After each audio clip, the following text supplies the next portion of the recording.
할렐루야. 오늘도 말씀 앞에 나오신 모든 성도님들을 주님의 이름으로 축복합니다.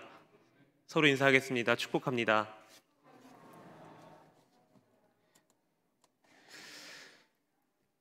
현재 우리나라에서 축구하면은 떠오른 선수가 바로 손흥민이라는 선수일 겁니다.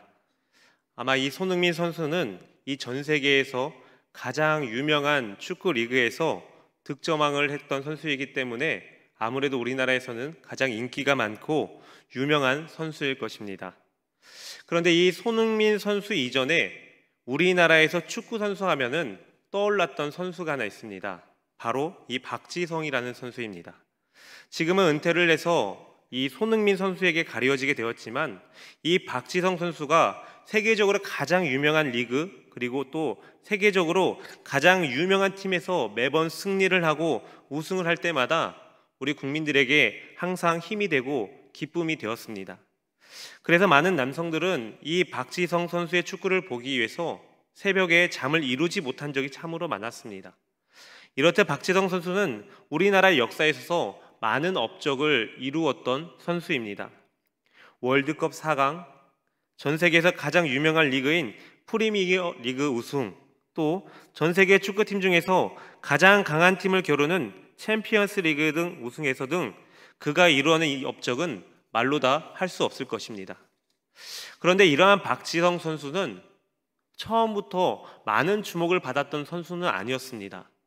어렸을 때부터 왜소했던 이 체구 때문에 항상 관심 밖에 있었던 선수였습니다. 대학도 자신의 능력으로 갈 수가 없어서 이 다른 동료의 힘을 입어서 간신히 대학에 진학했던 선수였습니다. 이러한 박지성 선수에게 있어서 인생 가운데 있어서 가장 중요한 사람 3명을 뽑아보라면은 바로 첫 번째로는 우리나라의 허정무 감독일 것입니다. 일반 대학생이었던 시절 이 박지성 선수를 남다르게 보고 이 허정무 감독이 올림픽 대표로 뽑게 됩니다. 그리고 그 다음으로는 우리가 너무나도 잘 알고 있는 히딩크 감독입니다. 그 누구도 이 박지성 선수에게 관심이 없을 때 월드컵 선수로 차출을 하게 되고 또 함께 사광 신화를 이루게 되었습니다. 게다가 이 박지성 선수를 월드컵 이후에 네덜란드로 영입하면서 박지성 선수의 그 실력을 더욱더 성장시켰습니다. 마지막으로 세계적으로 유명한 이 맨체스터 유나이티드라는 팀의 이 퍼거슨 감독입니다. 네덜란드에 있었던 이 박지성 선수를 영국으로 데리고 와서 함께 수많은 업적을 남기고 세계적으로 유명한 선수로 만들게 되었습니다.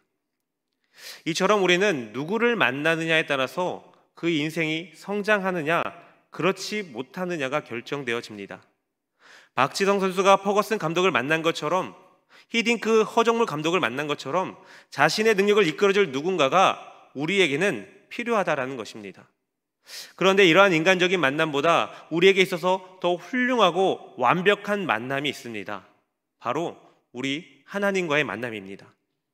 하나님이 이 세상을 창조하시고 모든 우주 만물을 운행하시는 전지전능하신 하나님이십니다. 이러한 하나님을 만나게 될 때 우리는 하나님의 선하시고 아름다운 계획을 알 수 있는 것이고 또 하나님의 뜻에 합당한 삶을 살아갈 수 있는 것입니다.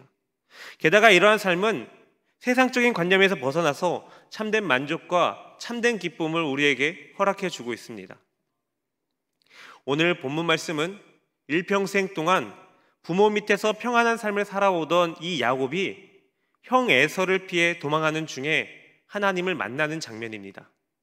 만약 이 야곱이 평탄한 인생을 살아갔다라면 하나님을 만나지 못하고 그저 그런 인생을 살아갔을지도 모릅니다.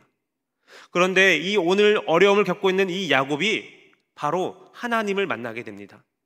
그리고 그의 인생 동안 하나님을 만남으로 인해서 그 야곱의 인생의 삶의 변화가 되어지는 그러한 모습을 오늘 본문 말씀에서 보여주고 있습니다.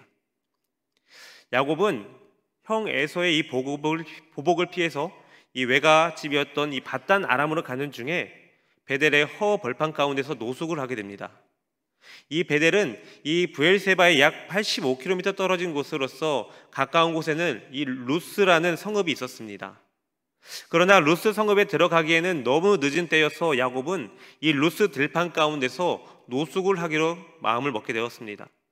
변변한 준비조차 할 수 없었던 이 도망자 야곱은 겉옷을 이불 삼고 돌을 베개로 삼아서 그저 그 피곤한 몸을 누이며 잠을 청하게 됩니다. 아마도 야곱은 이 브엘세바를 떠난 뒤 연일 편안한 침실은 꿈도 꾸지 못했고 하늘을 지붕으로 삼고 돌을 베개로 삼아서 노숙 생활하는 그러한 생활을 계속 해왔을 것입니다. 70평생을 살아가는 동안에 안락한 아버지의 그늘에서 살면서 어려움도 모르고 살았던 이 야곱은 연일 불안과 두려움에 시달리면서 불편한 이 야영 생활을 계속 해왔을 것입니다. 이방인 나그네에게 닥칠지 모르는 위험과 그런 위험과 싸우면서도 또 형 에서의 보복이 언제 닥칠지 모른다라는 그 불안감으로 인해서 야곱은 며칠째 제대로 잠 또한 이루지 못했을 것입니다. 도피라는 그 여행 목적이 그러하듯이 이 야곱의 도피 여행은 고달프고 외로운 여행이었습니다. 이러한 때 야곱은 이 베델의 허 벌판 가운데서 꿈을 통해서 하나님을 만나는 경험을 하게 됩니다. 그리고 이 베델의 하나님과 깊은 영적 교제를 나누면서 이 야곱은 불타는 신앙으로 하나님 앞에 서원을 하게 됩니다. 야곱이 편안한 생활을 할 때에는 경험하지 못했던 이 신앙의 경험을 어려움 중에서 체험하게 된 것입니다. 우리는 여기에서 우리의 신앙생활에 있어서 편하다 못해 이 아니란 경우가 결코 좋은 것만은 아니라는 사실을 알 수 있습니다. 신앙생활에 있어서 가장 중요한 것은 이 고난과 역경이 있다 할지라도 하나님을 만나는 것이 가장 중요하다라는 것입니다. 오늘 우리는 이 어려움 중에서 하나님을 만났던 이 야곱의 모습을 바라보면서 오늘날을 살아가는 우리들의 신앙은 과연 어떠한 신앙으로 삶을 살아가야 되는지 함께 말씀을 통해서 나눠보겠습니다. 먼저 첫 번째로 우리는 하나님을 직접 만나야 합니다. 12절 13절 말씀입니다. 꿈에 본즉 사닥다리가 땅 위에 서 있는데 그 꼭대기가 하늘에 닿았고 또 본즉 하나님의 사자들이 그 위에서 오르락 내리락 하고 또 본즉 여호와께서 그 위에 서서 이르시되 나는 여호와니 너의 조부 아브라함의 하나님이요 이삭의 하나님이라 내가 누워있는 땅을 내가 너와 내 자손에게 주리니. 야곱이 에서를 피해서 오늘도 허허 벌판 가운데서 노숙을 하게 됩니다. 하늘을 지붕 삼아서 돌을 베개 삼아서 그렇게 잠을 청하게 됩니다.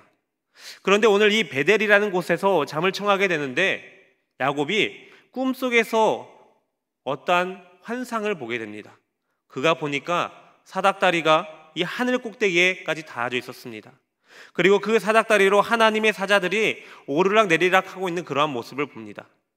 게다가 그 사닥다리 꼭대기에는 여호와 하나님께서 계신 것을 보게 됩니다. 야곱이 꿈에서 본 것은 바로 하나님이었던 겁니다. 야곱은 지금까지 한 번도 하나님을 직접적으로 체험하지 못했던 것 같습니다. 야곱은 지금까지 언제나 간접적으로 하나님을 만났었던 것 같습니다. 야곱은 자기의 하나님을 믿은 것이 아니라 아버지의 하나님 또는 할아버지의 하나님을 믿었던 것입니다. 지금까지 야곱은 이삭과 리브가를 통해서 하나님에 대해서 수많은 이야기를 들었을 것입니다. 그리고 하나님께 제사도 하고 기도하는 법을 훈련받았을 것입니다. 그러나 지금까지 이 야곱이 믿었던 하나님은 자신의 하나님이 아니었던 것입니다.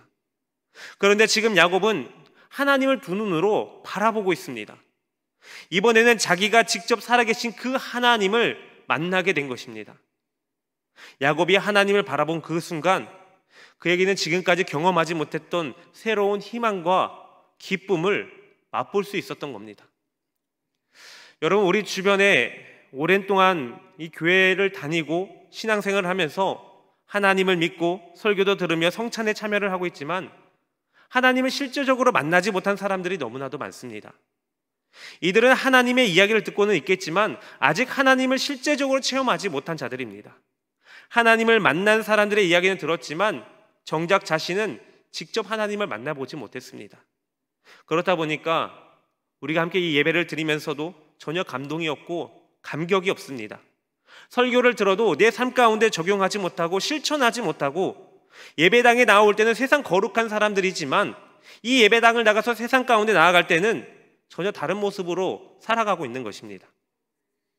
여러분, 대표적으로 이러한 사람들이 어떠한 사람들이 있겠습니까? 바로 우리 아이들이 그럴 수 있을 것 같습니다. 부모님이 교회에 다니니까 주일이면 억지로 교회에 이끌려 나옵니다. 대체적으로 초등학교 시절까지는 아이들이 부모님 말씀에 잘 순종해서 교회에 나옵니다. 그러다가 이제 청소년 시절이 되면은 자신들의 자아가 강해지게 되고 자신의 의견이 분명해지면서 교회에 나가는 것을 불편해합니다.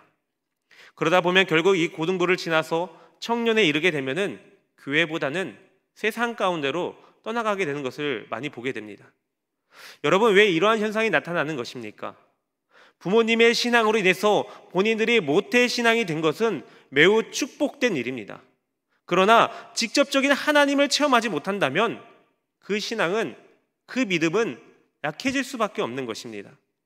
특히 신앙이 많이 자라나야 하는 이 청소년 시절 가운데 학업과 여러 가지 문제로 인해서 신앙생활보다 다른 것에 더 관심을 두고 살아간다면 그들은 점점 하나님과 만나는 시간을 갖기 어렵게 될 것입니다. 제가 이전에 있었던 교회에서 있었던 일입니다. 한 여학생이 있었는데 중학교 시절 가운데 매우 까칠한 여학생이었습니다. 말을 걸면은 안 그래도 째진 눈으로 저를 많이 노려보았습니다. 절대로 자신을 건드리지 말라는 그런 표정을 저한테 자주 짓곤 했습니다. 그런데 이 아이를 비롯해서 여러 다른 아이들을 데리고 이 필리핀으로 이 단기 선교를 떠나게 되었습니다. 처음에는 이 아이들이 저에게 엄청난 짜증을 폭발합니다. 왜 이렇게 더운 나라에 자기들을 데리고 왔냐고, 또 비는 왜 이렇게 많이 내리냐고, 이 나라는 도대체 무슨 나라인데 덥고 비 많이 내리고 그런 나라냐고, 음식도 자기 입맛에 맞지 않고 사람들의 말도 안 통한다고 계속 불평불만, 짜증의 연속이었습니다. 결론적으로 말씀드리자면요, 일주일 내내 이 아이들이 짜증과 불평 가운데서 열심히 복음 사역하는 결과 이 아이들에게 조금의 변화가 생겼습니다. 복음을 전하는 중에, 그리고 저녁에 함께 모여서 함께 피드백하고 함께 기도하는 중에 이 아이들이 하나님을 만난 것입니다.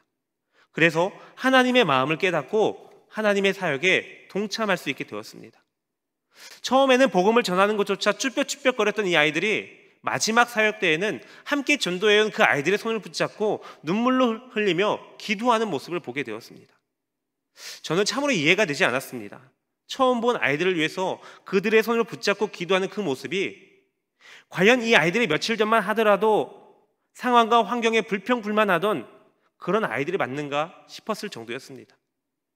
말만 걸면 째진 눈으로 저를 노려보았던 그 여학생은 어느덧 함께 간 선생님들과 함께 장난도 치고 농담도 하고 이제는 그 째진 눈이 아니라 눈웃음을 연발하는 그런 아이가 되었습니다.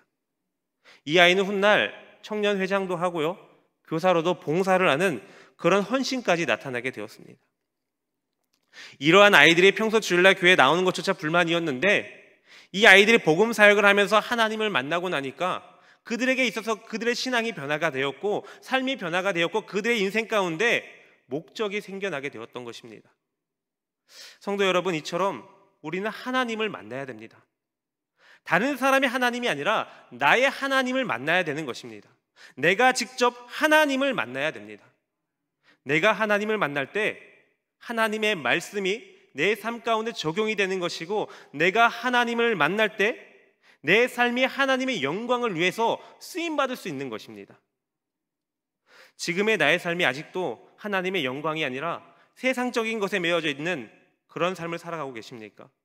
그렇다면 과연 나는 하나님을 만나고 있는가라는 그런 의문을 우리 스스로 한번 가져봐야 될 것입니다. 여러분, 믿음이라는 것은 하나님을 만나면서부터 시작되어지는 것입니다.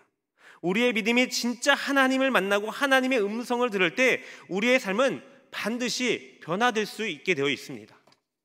하나님을 알고 믿는 단계를 넘어서서 하나님을 만나는 경험을 하는 그러한 여러분들이 되시길 바랍니다. 하나님을 직접 만나는 그 경험을 통해서 지금까지 경험하지 못했던 새로운 소망과 희망, 그리고 참된 만족과 기쁨이 넘쳐나는 그러한 저와 여러분들이 되시기를 주님의 이름으로 축복합니다. 이제 두 번째로 이 하나님을 만나게 되면은 반드시 그의 삶이 변화되게 되어져 있습니다. 18절 19절 말씀입니다. 야곱이 아침에 일찍이 일어나 베개로 삼았던 돌을 가져다가 기둥으로 세우고 그 위에 기름을 붓고 그곳 이름을 베델이라 하였더라. 이 성의 옛 이름은 루스더라. 하나님을 만난 야곱은 이 꿈속에서 하나님으로부터 말씀을 듣게 됩니다. 하나님께서는 이 말씀으로 야곱에게 특별한 소명을 주고 계십니다. 하나님은 야곱에게 가나안 땅을 주실 뿐만이 아니라 야곱의 자손에게 동서남북 모든 땅에서 티끌같이 되어 편만하게 될 것이다 라고 말씀하여 주십니다. 이러한 하나님의 축복을 크게 6가지로 요약해 보자라면은 땅에 관한 약속과 이 자손의 번성에 대한 약속, 축복의 통로로 쓰임받게 되는 약속, 임마누엘, 하나님께서 함께 하시겠다라는 약속, 또 언제나 지켜주시겠다라는 약속, 그리고 마지막으로 반드시 이 고향으로 돌아오게 될 것이다 라는 약속입니다. 이렇게 하나님의 말씀을 듣고 나서 꿈에서 깨어난 이 야곱은 지난밤에 만난 그 하나님에 대한 감동과 기쁨과 충격을 견딜 수가 없었습니다.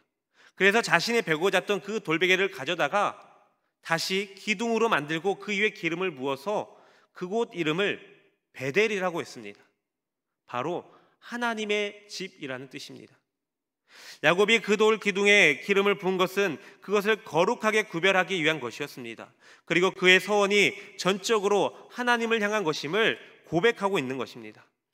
이제 기름을 붓는 자신의 인생이 완전히 하나님의 소유가 되었음을 선포하는 것입니다. 자신의 인생도 모든 소유도 앞으로 하나님의 소유가 되어져서 하나님의 성전된 삶을 살아갈 것이라는 그러한 의식을 행한 것입니다. 야곱은 이제 하나님의 말씀만 붙들고 그 말씀 안에서 영원한 축복으로 살아갈 것을 하나님 앞에 약속하고 있습니다. 은혜를 받은 자들의 모습이 바로 이래야 됩니다. 우리가 은혜를 받기 전에는 앞으로 어떻게 살아가야 될지 걱정도 되고 또 겁이 날 수도 있습니다. 그러나 하나님의 말씀으로 하나님의 큰 은혜를 체험했을 때 우리는 전적으로 하나님 앞에 모든 것들을 맡길 줄 아는 그러한 자들이 되어야 됩니다. 나는 오직 하나님의 것이며 하나님의 은혜로만 살아가야 됨을 믿어 의심치 말아야 되는 것입니다. 이처럼 하나님을 만난 사람은 그의 삶이 변화되어지게 되어 있습니다. 하나님을 만난 사람은 가만히 있지 못하고 과거의 삶과 다르게 그냥 그대로 삶을 살아가지 않습니다. 만약 계속해서 과거와 똑같은 삶을 살아가고 있다면 그 이유는 하나님을 제대로 만나지 못했다라는 것입니다. 하나님이라고 착각을 했을 뿐이지 실제로 그분을 체험하기는커녕 만나보지 못했다라는 것입니다. 그러나 하나님을 만난 사람은 그 만남에 감격해서 자신의 모든 것을 하나님 앞에 맡길 줄 아는 것입니다. 어떠한 상황 가운데서도 하나님께서 나를 반드시 지켜주시고 하나님께 붙들고 계신다라는 그 믿음으로 살아가는 것입니다. 2006년 봄 어느 날 연예인 중에 이 차윤표 씨에게 예수님이 찾아오신 역사적인 사건이 있었습니다. 그해 봄에 차윤표 씨는 갑작스럽게 인도의 콜카타 지방에 여행을 가게 됩니다. 가난한 나라에 빈곤한 어린이들을 돕는 단체의 홍보대사였던 이 아내 시네라 씨가 가기로 되어 있었던 그 여행이지만 이 시네라 씨가 가지 못하게 되어서 남편인 이 차윤표 씨가 대신 가게 되었습니다. 그렇게 해서 세상에 가장 가난한 아이들을 만나러 가면서 그는 비행기 1등석을 타고 갔다라고 합니다. 또 그는 인도에 도착해서 아이들을 만나러 가는 그 버스에서 더위와 모기 그리고 불편한 좌석 등으로 인해서 불평불만이 가득했다라고 합니다. 이렇게 계속해서 불평을 하고 있을 때 인솔하던 목사님께서 한 가지 부탁을 합니다. 차인포 씨, 지금 당신이 만나는 아이들은 전 세계 가운데서 가장 가난한 나라의 아이들입니다. 돈도 없고 먹을 것도 없고 사랑도 받지 못한 가장 보잘것없는 아이들입니다. 이 아이들을 차인표 씨가 만나면 꼭 껴안아 주시길 바랍니다. 고생했다고 위로해 주시고 사랑한다라고 말해 주시고 너는 사랑받게 태어난 사람이라고 위로해 주셨으면 좋겠습니다 라고 말했다고 합니다. 그는 위로해 주고자 하는 마음으로 7살 때쯤 되는 아이의 손을 내밀었고 그 아이를 만졌는데 바로 그 순간 40년 동안 기다렸지만 한 번도 만나보지 못했고 듣지도 못했던 그 예수님께서 자신에게 말씀해 주셨다고 합니다. 인표야, 정말 수고가 많았다. 내가 너를 오랫동안 기다렸단다. 얼마나 외로웠니? 얼마나 힘들었니? 내가 이제 너를 위로해 줄게. 내가 너를 사랑한단다. 너는 사랑받기 위해 이 세상에서 태어난 아이란다. 그 사건 이후에 예수님은 이 차윤표 씨를 계속해서 만나주셨고 그는 예수님이 눈에 보이지는 않지만 살아 역사하시는 분임을 믿어 의심치 않았다고 합니다. 그리고 그 확고한 믿음 위에서 빈곤한 아이들을 돕는 일에 힘쓰며 살아가고 있다고 합니다. 자신의 인생을 하나님께 드리며 온전히 하나님을 신뢰하면서 하나님을 전하는 삶을, 그러한 삶으로 변화를 받게 되었다고 합니다. 이전에 교만한 모습은 온데간데였고 하나님을 전적으로 신뢰하며 하나님을 섬기는 자로서의 삶이 변화가 된 것입니다. 성도 여러분, 오늘 본문 말씀 가운데서 야곱은 이 돌의 기름을 붓고 나서 이렇게 서원을 합니다. 오늘 본문 말씀 20절, 22절 말씀을 우리 함께 읽어보도록 하겠습니다. 함께 읽겠습니다. 시작. 야곱이 서원하여 이르되 하나님이 나와 함께 계셔서 내가 가는 이 길에서 나를 지키시고 먹을 떡과 입을 옷을 주시어 내가 평안히 아버지 집으로 돌아가게 하시오면 여호와께서 나의 하나님이 되실 것이요 내가 기둥으로 세운 이 돌이 하나님의 집이 될 것이요 하나님께서 내게 주신 모든 것에서 10분의 1을 내가 반드시 하나님께 드리겠나이다 하였더라. 아멘. 하나님을 만난 사람은 이렇게 서약과 헌신으로 변화되게 되어 있습니다. 야곱은 아무것도 없는 상황 가운데서 하나님 앞에 서원을 하고 있습니다.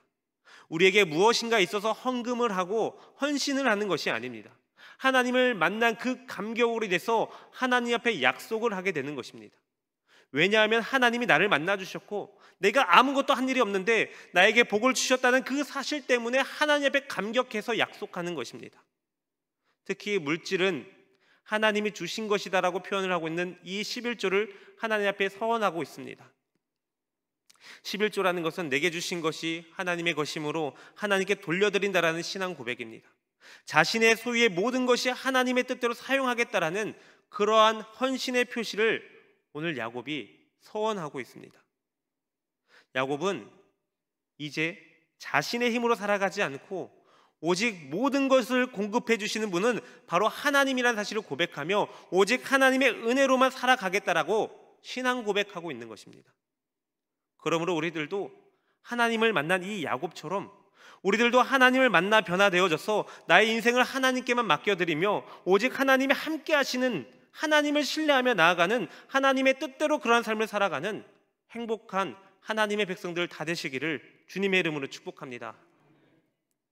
사랑하는 성도 여러분, 오늘 본문 말씀은 이 야곱이 하나님을 만난 장면을 보여주고 있습니다. 여러분, 이 말씀을 자세히 잘 보시면 야곱이 하나님을 만난 것이 아니라 하나님께서 야곱을 만나주러 오셨습니다. 그렇다면 이전에는 하나님이 야곱에게 오시지 않았던 것입니까? 그렇지 않습니다. 하나님께서는 늘 야곱과 함께 하셨고 야곱에게 이미 와 계셨던 분이십니다. 다만 이 야곱이 교만했기 때문에 하나님을 몰라봤던 것입니다.